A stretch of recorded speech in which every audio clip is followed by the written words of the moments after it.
EMI కట్టుకొని లేకపోతే జీవితాంతం కష్టపడి 15 లక్షలు 20 లక్షలు పోగు చేసుకొని ఇల్లు కొనుక్కుంటే ఆ ఇల్లు కొలగొడితే వాడు ఏడిపోయి ఉండాలన్నా ఆ కుటుంబం మొత్తం ఏడబోయి ఉండాలి.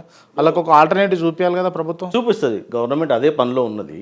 ఇంకోటి ఏంటంటే క్రాంతిభాయ్, ఇప్పుడు ఏదైతే మనం ప్రాపర్టీలు కొనేటప్పుడు కూడా, అంటే నేను అడ్వకసీలో ఉన్నా కాబట్టి చెప్తున్నా, ఇప్పుడు ఒక ₹1,00,00,000 ప్రాపర్టీ ఉంది క్రాంతిభాయ్, నార్మల్ లొకేషన్లో, లెట్స్ సే నిజాంపేటలో నార్మల్ లొకేషన్లో ₹1,00,00,000 ఉన్న ప్రాపర్టీ చెరువుకి దగ్గర ఉండడం వల్ల 70-80 లక్షలకు అమ్ముతాడు. మన జనాలు కూడా ఎట్లా తయారైనంటే అక్కడికన్నా ఒక 20 లక్షలు తక్కువ వస్తుందని చెప్పి కొనేస్తున్నారు. ఇవన్నీ రూల్స్ రెగ్యులేషన్స్ ఇవన్నీ ఏం లేవా అసలు? చూసుకోవాలి కదా. అంటే వాళ్ళకి పర్మిషన్లు వస్తాయి కానీ ఇప్పుడు ఆడున్నప్పుడు జిహెచ్ఎంసీ పర్మిషన్లు ఇవ్వడం కావచ్చు, నాలా పర్మిషన్ కావచ్చు, లేకపోతే కరెంట్ పర్మిషన్ కావచ్చు, పవర్ సప్లై కావచ్చు, ఇవన్నీ ఉన్నప్పుడు అంత బాగానే ఉంది, రిజిస్ట్రేషన్ కూడా అవుతా ఉంది. ఈ మైండ్ సెట్లోనే ఉంటాడు కదా కొనేటోడు ఎవడైనా కూడా. క్రాంతిభాయిని అదే చెప్తున్నా, గత గవర్నమెంట్లో అలాంటి జరిగింది. ఇప్పుడు ఏదైతే కాంగ్రెస్ ప్రభుత్వం ఏర్పడిన ఈ 9 నెలల కాలం లోపల 6 నుంచి 7 నెలల దాకా అసలు కొత్త పర్మిషన్లు ఇవ్వలేదు. మీరు నమ్ముతారో నమ్మరు, హెచ్ఎండిలో మీరు ఫైల్స్ తెలుసుకోండి, ఒక్క రియల్ ఎస్టేట్ వెంచర్కి మూవ్ కాలేదు. ఎందుకంటే ఇలాంటివన్నీ థరోలీ స్క్రూటినీ చేస్తున్నారు, ఈచ్ అండ్ ఎవ్రీ ఆస్పెక్ట్. ఇలాంటి జరగకూడదని చెప్పి మళ్ళీ. కానీ ఇది ఎవరికి పర్మిషన్ లేలే.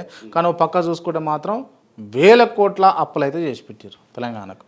అప్పులు ఇప్పటికీ కాదు క్రాంతిభాయ్ అని అదే చెప్తున్నాం. ఇప్పుడు వచ్చిన 9 నెలల్లో ఎన్ని వేల కోట్లు చేసిరో తెలుసా అన్న అప్పులు? ఏంటంటే ఇప్పుడు అప్పులు ఇప్పటికీ కాదు, గత ప్రభుత్వం చేసిన అప్పులు ఇప్పుడు ఉన్న పాలన చేయడానికి కంపల్సరీ వీళ్ళు క్యారీ ఫార్వర్డ్ చేయాల్సి వస్తుంది. ఆ క్రమేణా వీళ్ళు అప్పులు చేయడం వచ్చింది. అప్పుడు ఏంటంటే మీకు ప్రతి దానిలో అవినీతి, దానికి తోడు అప్పులు. మీరు ఒక అవినీతి లేని ప్రాజెక్ట్ చెప్పండి గత దశాబ్ద కాలంలో.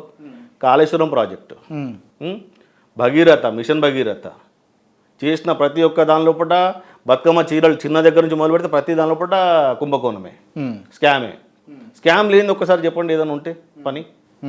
గొర్రెల పంపకాలలో స్కామ్, చేపల పంపిణీలో స్కామ్, ప్రతి నియామకాలలో స్కామ్లు. మరి ఏం చేసిన జిఎస్టీ ప్రశ్నపత్రం లీకు, నిరుద్యోగులను అట్లే ఏదైతే 10 సంవత్సరాల నుంచి ఉన్నారో వాళ్ళు అదే 10 సంవత్సరాలు స్టిల్ కంటిన్యూ అవుతుంది వాళ్ళు. ఇంకా రేవంత్ రెడ్డి వద్దు, మళ్ళీ కారే కావాలి, సర్కారే కావాలి, కేసీఆరే రావాలని చెప్పేసి పేదలందరూ మొక్కుతారు కదా. పుకారు బీఆర్ఎస్ వాళ్ళు చేస్తున్న వదంతులు అవి. సోషల్ మీడియాలో గోబల్స్ ప్రచారం అది చేసేది, అంతే తప్పించి అలాంటి రియాలిటీ కాదు. ఇప్పుడు ఏదైతే మీరు ఇందాక గ్రౌండ్ లా మీరే రావాలి సారు అని చెప్పేసి ఒక ముసలాం ఏడుస్తుంటే ఓ వీడియో చక్కర్లు కొడతా ఉంది సోషల్ మీడియాలో. తన ఇల్లు గులగొడితే చక్కర్లు కొడతా ఉంది. ఇది కూడా రియాలిటీ కాదంటారా? ఇగో క్రాంతిభయ, బీఆర్ఎస్ లీడర్లు జనాలతోని ఏ రకంగా అయితే చెప్పగలరు, ఏ రకంగా డ్రామాలు ఆడించగలరో అది మీకు నాకు జనాలందరికీ తెలుసు. ఏదైతే తెలంగాణ ముసుగులో ఆ ఒక సెంటిమెంట్ ముసుగులో ఏదైతే జరిగిందో 10 సంవత్సరాల కాలం జరిగిందో, ఇక ముందు అలాంటి సెంటిమెంట్లు ఏమీ పనిచేయవు. జనాలు క్లియర్గా తెలుసుకున్నారు వాట్ ఈజ్ వాట్. గత 10 సంవత్సరాలు బీఆర్ఎస్ ప్రభుత్వం ఆ సెంటిమెంట్ అడ్డం పెట్టుకొని ఏమేం చేసింది, ఏమేం కొల్లగొట్టింది అన్నది జనాలు తెలుసుకున్నారు. ఇక్కడున్న ఏంటంటే హైదరాబాద్లో మళ్ళీ ఇంకో క్వశ్చన్ మీరు అడగచ్చు నన్ను. సరే, తెలంగాణ డిస్ట్రిక్ట్స్ లోపల మొత్తం కాంగ్రెస్ వచ్చింది, సిటీ లోపల కాంగ్రెస్ ఎందుకు రాలేదు అనొచ్చు. Hyderabad is cosmopolitan city. ఇక్కడ ఏంటంటే నానక్ రామ్గూడలను ఫినాన్షియల్ డిస్ట్రిక్ట్లోనూ ఆ టవర్స్ని చూసేసి ఇక్కడ ఉన్న వాళ్ళు ఏంటంటే అరే ఫుల్ డెవలప్ కర్దియా కేటీఆర్ ఫుల్ డెవలప్ కర్దియా, वो फ्लाईओवर डाल दिया, ये डाल दिया, वो नहीं. बेसिकली तुम्हारे जो बेसिक नीड्स है, बेसिक इंफ्रास्ट्रक्चर है, उसको इग्नोर कर दिया आप. ఎక్కడైతే చెరువులను మీరు కాపాడాలో ఆ చెరువులను మొత్తం అడ్డగోలుగా ఎవరికి పడితే వాళ్ళకి కట్టబెట్టేసిర్రు, రియల్ ఎస్టేట్ వాళ్ళకి.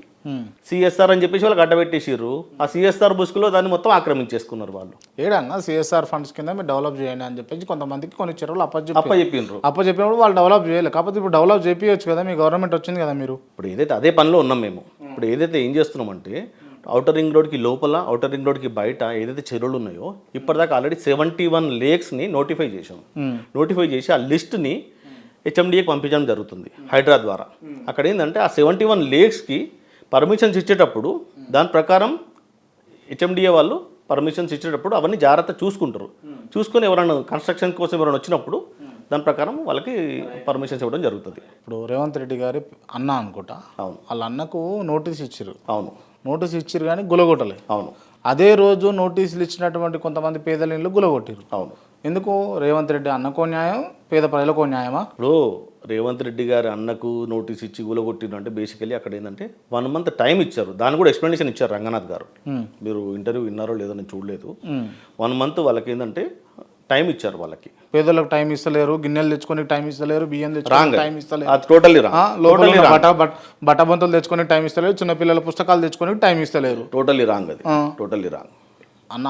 అబద్ధాలు ఆడొద్దాను. లేదు ఇంత వీడియోలలో క్లియర్గా కనిపిస్తూ ఉంటే కూడా ఒకటి క్రాంతి దీన్ని లేదు కాదు అని అంటే ఎట్లా? ఒకటి బేసికల్ ఏంటంటే వాళ్ళు వేసుకున్నది టెంపరీ స్ట్రక్చర్స్. అక్కడ టెంపరీ స్ట్రక్చర్స్ ఏంటంటే ఇప్పుడు నేనున్నాను ఒక నల్ల చెరువు లోపల ఒక 10 ఎకరాలు కబ్జా పెట్టేసిన. హైడ్రా స్టార్ట్ అయింది. నా టెంపరీ స్ట్రక్చర్లు ఉన్నాయి, రేకులు షెడ్లు వేసి పెట్టిన. ఒక డ్రామా చేయాలి హైడ్రా వాళ్ళు వచ్చినప్పుడు. ఏం చేయాలా? రోడ్ల మీద అడుకునేటోళ్ళు ఉంటారు, ఎవరో ఒకరు తీసుకొచ్చి వాళ్ళని లోపల దోసేసి అరే వాళ్ళు వచ్చినప్పుడు ఇది మీదే ఇల్లు అని చెప్పేసి అది చేసేసేయండి అని నాటకం చేయాలి. పొద్దున ఇందాక జరిగిన ఆ టీవీలో జరిగిన అన్సెన్సర్డ్ ఇంటర్వ్యూలో కూడా అదే చెప్పారు రంగనాథ్ గారు. మేము క్లియర్గా వాళ్ళని వాచ్ చేస్తున్నాము. అక్కడ ఎవరు ఆ పొజిషన్లో లేనిది, అక్కడ ఇంట్లో ఎవరు లేనిది సడన్గా మేము కూలగొట్టడానికి ఎవరో ఒక ఫ్యామిలీ ఇట్లా వచ్చింది అంటున్నారు ఆయన. అర్థమైందా మేము చెప్పింది మీకు? ఎవరో ఒకరిని లోపల ఫ్యామిలీలు పెట్టేస్తున్నారు. ఎవరు పెడుతున్నారు? ఇప్పుడు ఎవరైతే కబ్జా పెట్టారో వాళ్ళు పెడుతున్నారు. మరి వాళ్ళను అట్లా చేసుడు క్రైమే కదా? జెన్యూన్గా అట్లా చేసుడు క్రైమే కదా? వాళ్ళని పట్టుకొని జైలు వేయచ్చు కదా మీరు? అదే పనిలో ఉంది గవర్నమెంట్ ఇప్పుడు. ఇంకోటి మీరు ఏమంటున్నారంటే ఇందాక జెన్యూన్గా ఎవరైతే బీద వాళ్ళు ఉన్నారో, హార్డ్ అండ్ మనీ బట్టి కొనుక్కున్న ప్రాపర్టీస్ కొనుక్కున్న వాళ్ళు ఉన్నారో వాళ్ళకి గవర్నమెంట్ కన్సిడర్ చేస్తుంది. వాళ్ళకి ఏదైనా పునరావాసం కల్పించాలి అని చెప్పి అదే ఆలోచనలో ఉంది. జెన్యూన్గా అట్లా ఎవరైతే ఉన్నారో బాధితులు వాళ్ళకి పునరావాస కేంద్రాలు కల్పిస్తారు. పక్కాగా కల్పిస్తారు. 100% కల్పిస్తారు. ఏదేమైనా కూడా కల్పిస్తారు. ఈ కాంగ్రెస్ ప్రభుత్వం ప్రజల ప్రభుత్వం. కాంగ్రెస్ ప్రభుత్వం ప్రజల ప్రభుత్వమా లేకపోతే రాక్షస ప్రభుత్వమా? ప్రజల ప్రభుత్వం, ప్రజల కోసం పనిచేసే ప్రభుత్వం ఇది. ప్రజల పక్షాన పనిచేయాలి. ప్రజల పక్షాన పనిచేసే ప్రభుత్వం. చేస్తారా? 100% పనిచేస్తారు. పక్కాగా 100%. ఎట్టి పరిస్థితుల్లో, నో డౌట్. అంతే కదా? రైట్. ఓకే అన్న.